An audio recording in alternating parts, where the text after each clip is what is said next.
Ali na responde as três. Vamos fazer as três.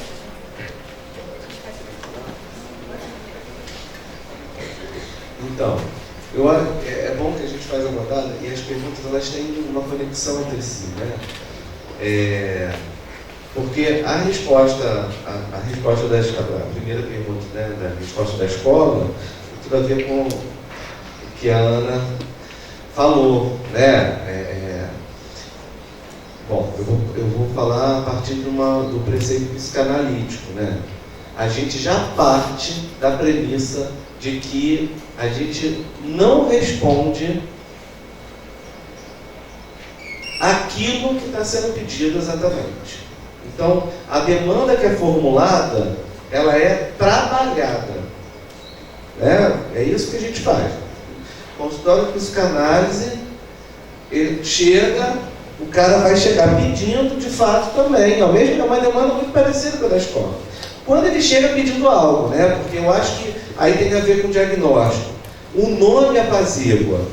A gente não pode negar isso. O nome apazigua. Apazigua a escola que consegue determinar o limite ali para quem entra. Apazigua o sujeito que fala assim, eu tenho depressão, eu fui diagnosticado. Ok, a gente não precisa lutar contra isso. A gente fala, ok, e aí? O que a gente faz com isso? O diagnóstico não diz o que vai fazer, né? Enfim, o psiquiatra vai saber, vai dar remédio. Mas a gente vai, então, vamos fazer o quê? Aí é trabalhar essa demanda. E aí é 1 a 1. É a demanda da escola e eu acho que a gente chega junto. Né? A escola, ela é medicalizante. Quando ela trata a autolesão como um caso particular, daqui a pouco vai fazer campanha tipo a do bullying, né? Mas isso existe e vai existir. Que é assim que a escola pensa. E a gente está nisso. Não só dentro da escola, como nas outras. O que a gente faz com isso? Né? A gente conversa com a escola, a gente pensa no caso a caso, a gente, né, enquanto profissional de saúde, se a gente está no serviço de saúde, a gente pode propor supervisão, matriciamento, reuniões conjuntas, né? Assim, várias maneiras da gente chegar junto, né, e transformar de alguma maneira a dor em sofrimento, e pensar o sofrimento daquela pessoinha ali, né, e pensar em ações para aquele sujeito, enfim, e isso é possível, é trabalhoso, mas é isso, né? Senão a gente não quer trabalhar, né? O presidente mandou trabalhar, enfim, eu acho que assim, a nossa entrada do campo psi na escola é de porta aberta. As escolas nos querem, né? O governo não quer psi na escola, mas as escolas querem os psis lá dentro. Claro, sempre fazendo uma demanda, né? Enfim, mas a demanda engana, sempre, né? Falando de filho, o filho mostra disso pra gente. Pede pirulito, a gente dá um pirulito, pede não sei o que, dá não sei o que, pede não sei o que, dá não. Ele está mostrando pra gente. Aquilo que a gente pede não tem a ver com o que a gente deseja. Né? Aliás, toda vez que a gente pede, que a gente acha que está desejando alguma coisa, a gente tem um desencontro. Né? Eu acho a pergunta da onivência, da omissão, né? Assim, eu particularmente não vi omissão nenhuma. Você viu, avaliou a situação, você viu que o sujeito se virou e pronto, manda ver, você está se virando, você vai falar, né? Enfim, vai falar o quê? Enfim. E eu acho que a universidade, a função dela é isso que vocês estão fazendo aqui. É discutir, é chamar os atores que estão aí, eu sei que vocês chamaram, é chamar o pessoal da saúde, chamar o pessoal da educação. É claro que muitas vezes não consegue vir muita gente, mas eu gosto o pessoal critica, mas eu gosto dessa ideia do multiplicador, porque às vezes tem uma pessoa da educação num lugar que a gente está falando, e a gente tem, quem está na rede, sabe, você que falou, e o fulano falou, na reunião não sei qual, no conselho de classe, não sei o que, né? Então, assim, a função da universidade é essa, é problematizar, é dialogar, é debater, é produzir conhecimento com o que está acontecendo no mundo, né? Não sei se eu respondi. Se eu não respondi, você já me avisa, eu tento responder de novo. Depois de novo. Eu acho que o Daniel já caminhou as respostas, né? Eu partilho com ele dessa ideia também. Com relação a essa questão do diagnóstico, eu acho que o diagnóstico ele não tem que ser demonizado. Ele é necessário em muitas circunstâncias, até para que você possa, de alguma maneira, dar possibilidade para que aquela pessoa tenha um acesso ao sistema de garantias e direitos. Porque, às vezes isso é muito difícil também, né? Sobretudo quando se trata das práticas inclusivas. Isso nas escolas hoje é uma grande questão, né? Porque nas escolas públicas isso está mais claro, por exemplo, né? Está mais colocado. Agora, nas privadas, isso está claro de forma nenhuma. A gente acolheu uma criança aqui no laboratório ADACA, que tem um diagnóstico de TEA, né? do transtorno espectro autista, e a mãe, muito angustiada, porque foi levar a criança, queria matricular a filha que estava fazendo a passagem da educação infantil para alfabetização, para uma escola particular, porque ela entendeu que ela poderia ter mais recursos para que ela pudesse aprender a ler. E quando ela chegou lá na escola, a diretora lá que acolheu, fez aquela entrevista, apresentou a escola para ela toda. Quando ela foi preencher a matrícula, ela disse: mas tem uma coisa que eu tenho que falar, minha filha tem diagnóstico de TEA. Aí a diretora pega o papel lá: mãe, então eu sinto muito, mas a gente não vai poder matricular a sua filha aqui, porque precisa de mediador, né? Tem custo. A gente disse para ela: minha filha, você tem direito, né? Isso está garantido para você. As pessoas não têm esse entendimento. Então, assim, o diagnóstico, muitas vezes, ele ajuda ao acesso, né, ao sistema de garantia de direitos do cidadão. Então, eu não acho que ele seja um problema. O problema é quando ele a rodo, concedido e dado sem uma reflexão. Por isso que a gente, aí eu acho que o papel da universidade, já emendando na outra questão aí, é o de construir um pensamento na formação do profissional de psicologia, onde ele possa ter um pensamento crítico e uma lógica de pensar que o diagnóstico ele tem que ser o diagnóstico, quando for feito, ele precisa ser um diagnóstico diferencial, processual, e a gente precisa saber fazer, né? Para saber o que a gente não tem que fazer e não deve fazer também, né? Isso é importantíssimo, na minha opinião. Com relação às crianças, eu costumo dizer assim: gente, criança é gente, né? Criança pensa, criança sente, muitas vezes ela é muito melhor analista e psicoterapeuta que qualquer um formado há 50 anos, porque ela conta esse sinal ali, ó, que a gente precisa naquele momento, né, como fez essa criança aí. Então é um pouco isso, né, porque tem essa ideia no imaginário de que a gente precisa defender a todo custo as crianças, que elas são seres que precisam da nossa proteção e do nosso cuidado, e não concede a ela a possibilidade dela se anunciar. E às vezes ela anuncia muito melhor que qualquer adulto, né, dentro daquela realidade que ela captura do campo ali e posiciona-se, ao se posicionar, né? E muitas vezes ela faz isso, ela pode, né? Esse que é o problema, né? Ela é uma criança todinha. Mais alguma pergunta? Tinha uma mão lá. Luiz? Eu não estou enxergando você. Você também tem uma pergunta? Então vamos aqui, vamos lá. O microfone está aqui. Olá. Eu tenho um camarada meu que ele estava estudando o mestrado dele de filosofia sobre violência curricular.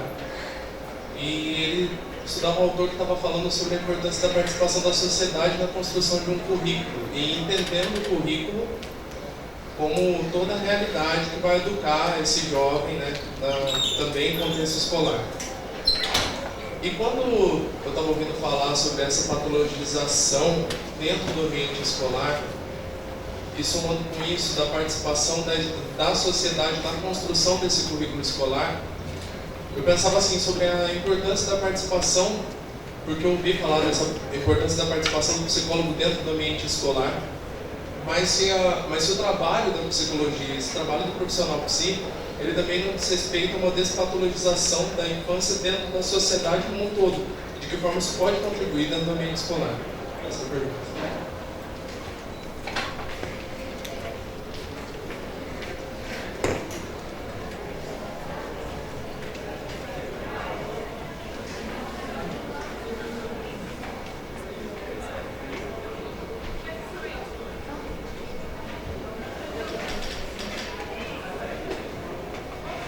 Bom, eu não sei se eu vou conseguir colocar o que na realidade eu quero saber, mas acho que vai muito na posição que o Bruno coloca lá na frente.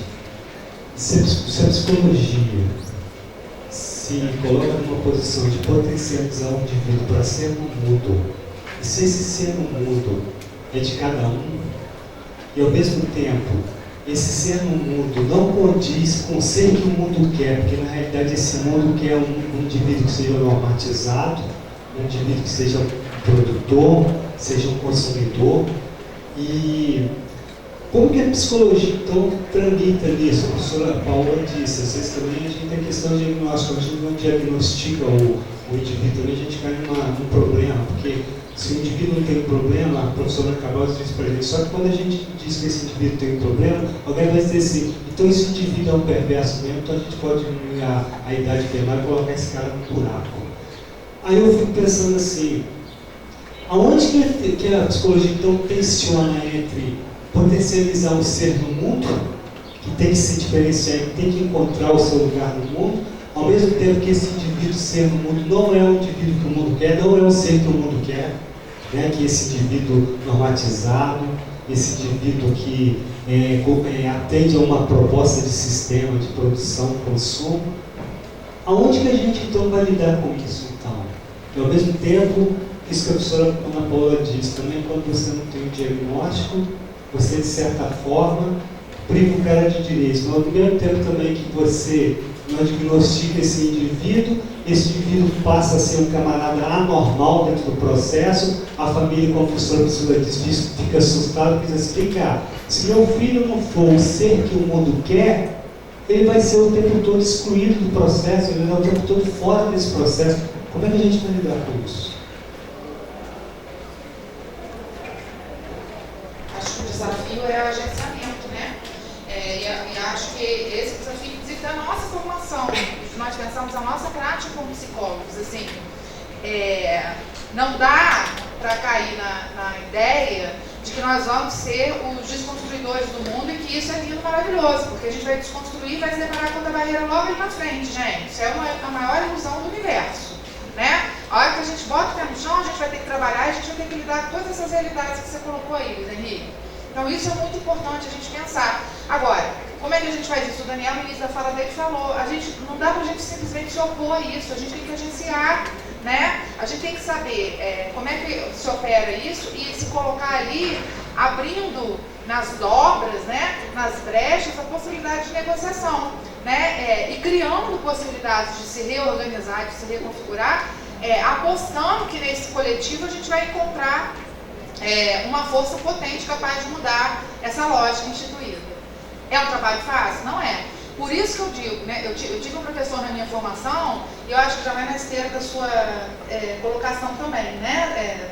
Qual é o nosso papel na despatologização, né? Quando você coloca aí. Ele dizia o seguinte, ele subia na mesa dando aula e falava assim, nós psicólogos temos um compromisso com a nossa formação que precisa ser perene no nosso pensamento. Nós não podemos nos acomodar à lógica instituída. Nós temos que estar sempre com um determinado espaço, refletindo sobre ele e sobre o nosso lugar sobre ele. O que nós estamos fazendo nele? Porque a partir do momento que a gente esquece disso, desse elemento de crítica, desse posicionamento, de pensar, opa, mas é isso, não é? Se a gente não faz dialética, é isso que ele dizia, né? Que é uma palavra tão palavrão hoje, né? Que a gente não pode falar, porque isso é comunismo. Mas se a gente não faz dialética, a gente é cooptado pela lógica. Então a gente tem que saber fazer dialética. Eu acho que é aí que a gente sai, entende, Luiz Henrique? Às vezes se realizando, às vezes se frustrando, porque o mundo real é isso, né? Nem sempre a gente vai conseguir mudar a norma e a ordem das coisas.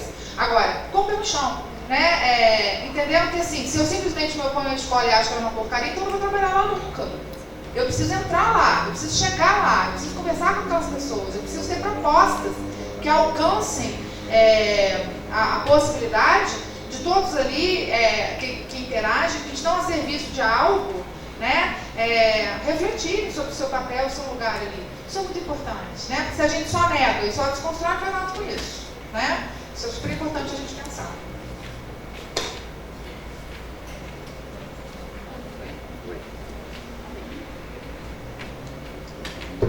Oi.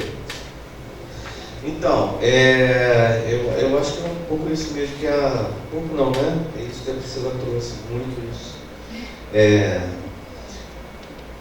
Sendo que, quando a gente aborda qualquer coisa, partindo do princípio, para pegar o seu significado, que não há ser, já é uma contribuição. Porque quando a gente parte do princípio que a gente tem uma outra proposta, né? Que vai contra, e que se vai contra é a proposta que deve ser pregnante, assim que ela for, em que ela é instituída, e qualquer currículo é uma instituição, né? Que você pode fazer de colaboração no currículo, é você enxertar coisas nele que possam criticar a sua própria estrutura, né? Que possam rever, enfim. Mas a gente vai cair em que é instituído, né? A instituição é um ser. E um ser é sempre uma ilusão de alguma coisa que a gente tenta materializar, não é? Se a gente acha que a nossa proposta, né, é a proposta verdadeira, que vai dar conta de tudo, né, a gente já chega na mesma posição que o outro está. Então, eu acho que a contribuição é a gente partir da proposta de que não há ser, né, existem construções possíveis de serem questionadas e revistas, né? E isso, inclusive, tem a ver com o que é eminentemente científico, né? Então, eu estou dizendo que a nossa resposta enquanto psicólogos é ser a resposta de cientista, aquele que parte do cientista verdadeira. A ciência moderna, enquanto tal, ela é fundada como? A partir da seguinte, né? Que é cartesiano também. Qual é? Da onde eu parto? Da dúvida. Não é isso? Aí depois vem o positivismo, querendo dar certeza para a resposta da dúvida. Isso transforma a ciência em alguma coisa que não é a ciência da qual ela nasceu. Então, se a gente responde a partir da dúvida, e responder a partir da dúvida é saber que qualquer resposta é uma hipótese, né, que pode ser questionada, revista, e qualquer produção será digna de contestação, né, a gente já está num caminho interessante. Então, a minha resposta para você seria: respondamos do lugar dos cientistas, que a universidade pretende nos formar, né, e não do cientificismo. Bom, acho que é isso, né? Eu anotei só para fazer uma ponderação para o nosso território aqui em Volta Redonda. Alguns anos atrás havia uma pesquisa que dizia que Volta Redonda era a cidade do sul fluminense que mais consumia Ritalina, ao ponto de existirem momentos muito específicos e consideráveis, que são os finais do semestre. Então, final de julho, final de novembro, em que não havia Ritalina nas farmácias, né? Então, enquanto universidade nesse território, nós temos muito trabalho e muita entrada, né? Assim, existem diversas escolas que, quando ficam sabendo que há uma unidade de saúde ali, que tem um estagiário, logo é sinalizado o interesse de que esse estagiário esteja perto da escola, que ele converse com a escola, que alguns peguem a tenda dentro da escola, né? E aí é uma oportunidade da gente trazer esse pensar que estamos construindo aqui, né? Esse modo de pensar que a gente tem construído aqui. E eu acho que é isso, né? Muito obrigada, Pri. Obrigada, Pedro, por esse momento de debate que nós tivemos aqui. E agora nós vamos ter um sorteio aqui, mas antes eu queria chamar a Catarina, porque ontem foi aniversário da Catarina e nós vamos cantar parabéns para ela. Antes da gente sair daqui. E a nossa próxima mesa, enquanto ela chega até aqui, a gente vai mostrar ela, toda vermelhinha. A nossa próxima mesa, gente, ela não vai ser aqui nesse auditório. Nós vamos fazer a nossa próxima mesa na 102A. E o lanche que a gente tem nesse intervalo